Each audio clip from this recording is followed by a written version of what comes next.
네, 안녕하세요. 네, 위원님. 간밤 뉴욕 증시는 지난주에 내내 상승 랠리를 펼치다가 간밤에는 약간 보합권에서 숨고르기를 하는 장세였습니다. 간밤 시장 어떻게 보셨나요? 네, 지난 금요일 날 이제까지도 상승을 했는데, 근데 실질적으로 데이터들 보면 그다지 좋지는 않았어요. 실업률이 3.9%로 올라갔죠. 그리고 또 하나는 ISM 서비스 지수가 예상치가 53으로 되어 있었는데, 이게 51.8로 5개월 만에 최저치로 떨어지는 모습을 보였습니다. 그러면서 경제 지표들이 사실 그다지 안 좋았기 때문에, 이제 오늘은 지난밤에는 기존에 어떤 그 매수세가 좀 들어가더라도 애플이 이제 강하게 1%대 이상 상승을 해줬기 때문에 매수세가 들어가더라도 전반적인 분위기는 조금 쉬어가자는 쪽으로 그렇게 진행이 되면서 이번 주에 이제 시장에 연준 위원들이 전부 출동을 합니다. 그래서 화요일날 월로 윌리엄스 뭐 이런 사람들이 나와가지고 얘기를 하게 되고, 수요일엔 또 파월 의장도 나오고, 파월 의장이 이번 주에 또 2번이나 나오게 되죠. 그래서 이런 부분들에 대해 가지고 조금 좀 지켜보자는 쪽으로 방향이 그렇게 잡히는 것 같았습니다. 그리고 일부에서 또 모건 스탠리나 이런 쪽에서는 지금 시장이 약세장 랠리 정도밖에 안 돼 보인다, 또 이렇게 평가를 하다 보니까 주식 변동성에 대비해야 된다, 이런 경고들이 나왔거든요. 그러다 보니까 이제 시장에서 투자자들이 조금 한 템포 죽이는 그런 모습 보였습니다. 지난밤에 이제 옐런 재무장관이 중국 부총리와 만나가지고 이제 경제 외교를 추진할 것이다라는 얘기가 있었습니다. 그러면서 지금 계속 이제 좀 양쪽에서 대립각을 세우고 있는 그런 모습이었는데, 이제 샌프란시스코에서 두 사람이 만나가지고 경제나 이런 부분에 대해 가지고 좀 더 좀 관계를 개선하는 이런 얘기들이 나올 것이다라는 그런 얘기가 있었고요. 그리고 지금 채권 쪽에 이제 움직임이 시장에서 좀 많이 나왔는데, 지금 보면은 10년 만기 수익률이 한 4.65%로 다시 이렇게 반등하는 그런 모습을 보였거든요. 이게 이제 왜 이러냐면은 이번 주에 화요일, 지난밤에 이제 뭐 3월물부터 시작을 하긴 했는데, 본격적으로는 이제 화요일부터 3년물, 10년물, 30년물 해가지고 큰 경매가 있습니다. 그러다 보니까 그 경매가 지금 현재 나와 있는 규모만 하더라도 1,000억 달러가 넘기 때문에, 그런 부분에 있어가지고 지금 현재 어떤 그 시장에서 수급 차원에서 조금 우려하는 그런 목소리가 있었고, 그러면서 수익률이 상승하는 모습이 있었습니다. 다만 이제 시장에서 앞으로 2024년 말까지 시장의 금리가 한 100bp 정도 하락할 것으로 예상을 하고 있기 때문에, 전반적으로는 장기적으로 봤을 때는 더 낮아지지 않겠나 하는 목소리들이 조금 더 많이 나오는 하루였습니다. 유가 관련해가지고 지금 석유, 러시아 쪽하고 사우디아 쪽 해가지고 석유 공급을 계속 억제하겠다, 하루 100만 배럴 이상 억제를 하겠다 이러면서 유가가 다시 상승하는 모습을 보였고, 이번 주는 연준 위원들 말잔치입니다. 지금 제롬 파월 연준 의장이 IMF 이제 그 패널로 나서게 되는데, IMF 컨퍼런스 패널로 나서게 되는데, 뭐 유럽은행 총재도 있고 일본은행 총재도 있고, 요즘 일본 엔화가 또 핫하죠. 그래서 그런 쪽에서 이제 어떤 말이 나오느냐에 따라서 또 좀 중요한 부분도 있고, 연준 위원들이 얼마나 매파적으로 말을 하느냐에 따라 가지고도 좀 상황이 많이 바뀔 수도 있습니다. 실적 발표는 오늘 밤에 우버가 있고요. 내일은 디즈니, 목요일은 니오가 실적 발표를 앞두고 있습니다. 네, 이번에는 간밤에 핫했던 이슈들 헤드라인별로 정리해 보도록 하겠습니다. 먼저 소형주들에 대해서 박앤 헌팅을 할 때이다 라는 이슈 가져와 봤는데요. 그러니까 지금이 소형주들 가격이 많이 하락을 했으니까 저가 매수를 할 타이밍이다 라는 걸까요?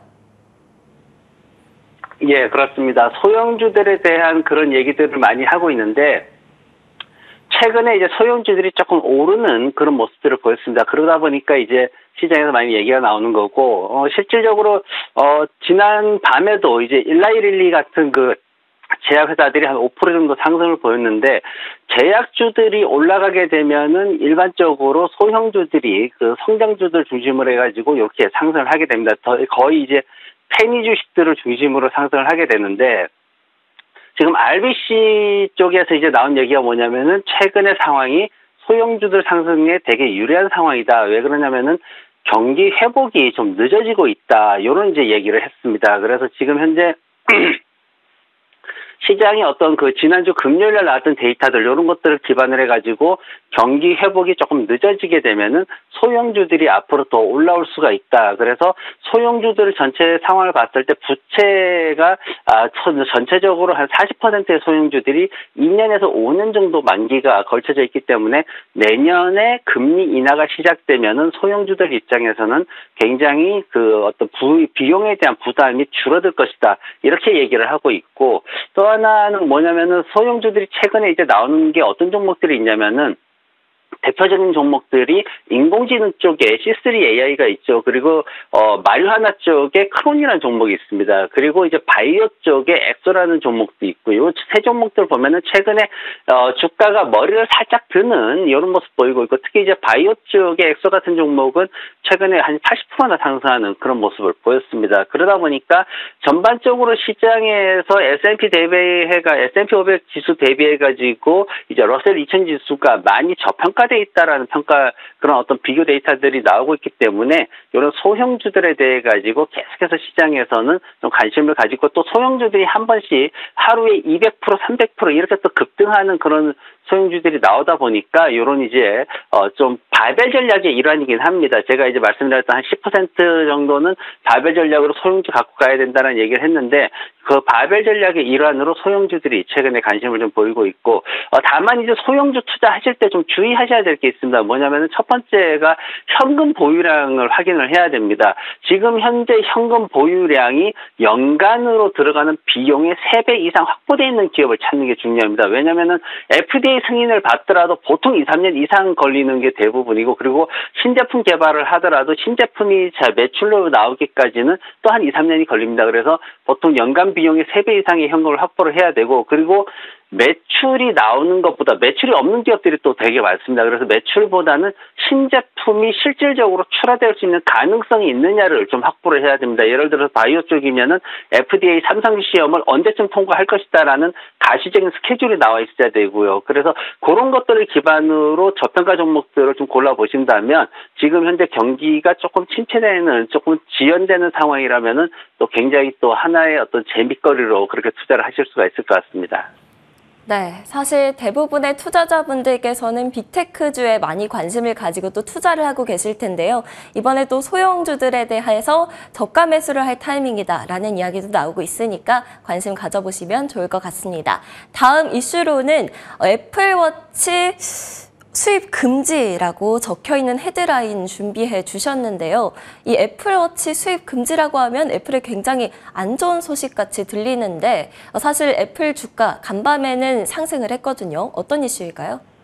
네, 맞습니다. 지금 미국 국제무역위원회 ITC에서 애플 제품이 미국 내로 들어오는 거를 갖다가 이제 수입 금지를 시키겠다, 이제 이런 얘기가 있었는데, 요 배경에 보면 이제 어떤 일이 있었는지를 좀 알아야 됩니다. 이제 마시모라는 의료 회사가 있습니다. 근데 이 마시모라는 회사가 애플 워치에 탑재된 이제 혈압산소 측정기, 요게 이제 좀 특허를 침해했다 해가지고 2020년도에 소송을 제기를 했어요. 근데 이 부분에 대해서 이제 ITC 쪽에서 마시모 쪽에 좀 유리한 판결을 내렸습니다. 그러면서 ITC 쪽에서 이제 지난 10월 26일 날 이제 명령을 발표를 했는데, 이게 이제 60일 정도의 기간을 가지고 진행이 되면서 크리스마스부터 잘못하면 시행될 수도 있다, 이렇게 지금 얘기가 나오고 있습니다. 이걸 이제 바이든 행정부가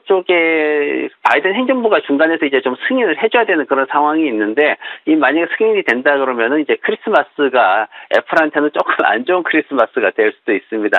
실제로 일어날 가능성들은 얼마든지 있습니다. 이게 또 기간이 올해 12월 25일부터 2028년 8월까지 계속되는 걸로 예정이 되어 있기 때문에 굉장히 긴 시간 동안 그렇게 좀 안 좋게 진행이 될 수도 있습니다. 하지만 오늘 주가가 상승했는데 왜 그러냐면은 전체적으로 뭐 아이폰이 지금 한 50% 정도 가까이 매출 비중을 차지하고 있죠. 그러면서 서비스 분야가 25% 차지하고 있고, 웨어러블 분야는 한 10% 안쪽에 지금 비중을 차지를 하고 있습니다. 거기에다 지난밤에 이제 애플에서 발표한 게 뭐냐면은 애플 워치에 대해 가지고 업그레이드하는 그런 것들을 좀 발표를 했습니다. 그러면서 이제 단순하게 업그레이드를 얘기를 하는 게 아니라 애플이 얘기한 거는 뭐냐면은 8천억 달러가 넘는 헬스케어 분야에 본격적으로 진입을 하겠다. 이렇게 이제 하나의 선전포고를 하게 된 거죠. 그러면서 시장에서는 이 부분에 대해서 그렇게 하면은 헬스케어 쪽에서 애플워치가 상당한 영향력을 미칠 수도 있겠다. 앞으로 성장이 더 진행이 되겠구나. 이런 예상을 하게 된 거고, 그러면서 이제 주가가 1%대로 올라갔죠. 근데 이제 애플의 어떤 이런 상황들이 기대감을 크게 갖지 못하게 하는 이유는 뭐냐면은 애플의 차트를 보게 되면은 지금 현재 주가가 170달러에서 182달러 요 박스 구간에 갇혀 있습니다. 이 가격이 어떤 의미냐면은 전체적인 상승 기간의 50% 되돌림 비율 구간이고, 그리고 최근 하락 구간에 또 50% 되돌림 비율 구간입니다. 그래서 이 되돌림 비율 구간에 갇혀가지고 횡보를 계속해서 등락을 하고 있는 이런 상황인데 12달러 정도밖에는 폭이 되지 않는 이런 상황에서 벗어나지 못하고 있는 모습을 보이고 있습니다. 그래서 벗어나기에는 어떤 성장성에 대한 그런 부담이 여전히 큰 상황이기 때문에 투자를 하게 되더라도 앞으로 주가가 얼마나 상승하겠냐라는 측면에서 기대치가 여전히 낮게 작용되고 있는 그런 모습을 보이고 있습니다. 그래서 애플에 투자하게 될 경우에 앞에 말씀드렸듯이 경기가 1, 4분기에 바로바로 회복이 안 되는 이런 상황이 생기면은 기회비용이 발생할 수 있다. 대형주에 투자하면서 돈이 묶여버리는 상황이 발생할 수 있기 때문에 애플에 투자하시는 분들은, 신규 투자하시는 분들은 이런 부분을 좀 신경 써서 투자를 하시는 게 좋을 것 같습니다. 네, 이번 12월 25일부터 애플워치 수입 금지 조치가 시행이 될 수 있다라고 하는데요. 이번 크리스마스가 과연 애플에게 좋은 크리스마스가 될지 지켜봐야겠습니다. 지금까지 김태수 위원님과 함께했습니다. 오늘도 좋은 말씀 감사합니다. 네, 고맙습니다.